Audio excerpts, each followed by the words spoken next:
भारत और पाकिस्तान के बीच जारी तनाव के बीच एक बार फिर पाकिस्तानी कलाकारों का बड़ा झटका लगा। हाल ही में भारत सरकार ने उन पाकिस्तानी एक्टर्स के डिजिटल अकाउंट्स को दोबारा बैन कर दिया है जो कुछ समय के लिए भारतीय यूजर्स को दिखाई देने लगे थे। इससे पहले मई में जब कश्मीर के पहलगांव में आतंकी हमला हुआ था, उसके जवाब में भारत ने ऑपरेशन सिंदूर को अंजाम दिया था। तब से दोनों देशों के रिश्ते और अधिक बिगड़ गए। उस दौरान सरकार ने कई अहम फैसले लिए थे, जिसमें पाकिस्तानी कलाकारों पर लगाए गए पुराने बैन को और भी कड़ा करना शामिल था। पाकिस्तान सितारों के सोशल मीडिया अकाउंट जैसे ही इंस्टाग्राम और अन्य प्लेटफॉर्म्स को भारत में पूरी तरह से ब्लॉक कर दिया गया था। लेकिन हाल ही में जब मावरा होकैन, शबा कमर, युमना जैदी, ऐद रजा मीर और दानिश तैमूर जैसे कई पाकिस्तानी कलाकारों के इंस्टाग्राम अकाउंट भारत में दिखने लगे तो सोशल मीडिया पर लोगों ने नाराजगी जताई। कुछ फैंस को उम्मीद जगी कि शायद भारत पाकिस्तान के बीच सांस्कृतिक रिश्ते फिर से सामान्य हो सकते हैं, लेकिन इससे पहले ही सूचना और प्रसारण मंत्रालय ने एक बार फिर से सख्ती दिखाई और इन सभी एक्टर्स के अकाउंट्स को भारत में बंद करवा दिया। अब मावरा होकैन सहित अन्य कलाकारों के प्रोफाइल्स पर क्लिक करने पर संदेश आता है, यह अकाउंट भारत में उपलब्ध नहीं। दिलचस्प बात यह है कि जिन कलाकारों के अकाउंट कभी अनबैन नहीं हुए, उनमें फवाद खान, माहिरा खान, आतिफ असलम, अली जफर और हानिया आमिर जैसे बड़े नाम शामिल हैं। इन सभी पर पहले से ही डिजिटल रूप से बैन जारी है। गौरतलब है कि मई की शुरुआत में भारत सरकार ने एक सख्त कदम उठाते हुए पाकिस्तान के OTT प्लेटफॉर्म, टीवी शोज, गाने, पॉडकास्ट और तमाम मीडिया कंटेंट को देश में पूरी तरह से प्रतिबंधित कर दिया था।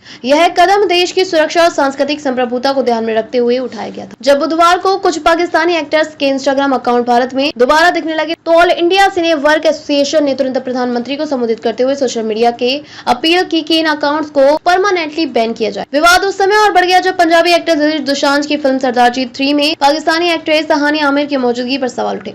भारी विरोध के चलते फिल्म को भारत में रिलीज नहीं किया। इससे एक बार फिर यह साफ हो गया कि मौजूदा हालातों में भारत में पाकिस्तानी कलाकारों की कोई जगह नहीं है, चाहे वह ऑन ग्राउंड हो या डिजिटल प्लेटफॉर्म पर। अब देखना यह है कि आने वाले दिनों में सरकार इस बैन को और कितनी सख्ती से लागू करती है और क्या वाकई यह निर्णय स्थायी रहेगा या फिर कोई नया मोड़ लाएगा।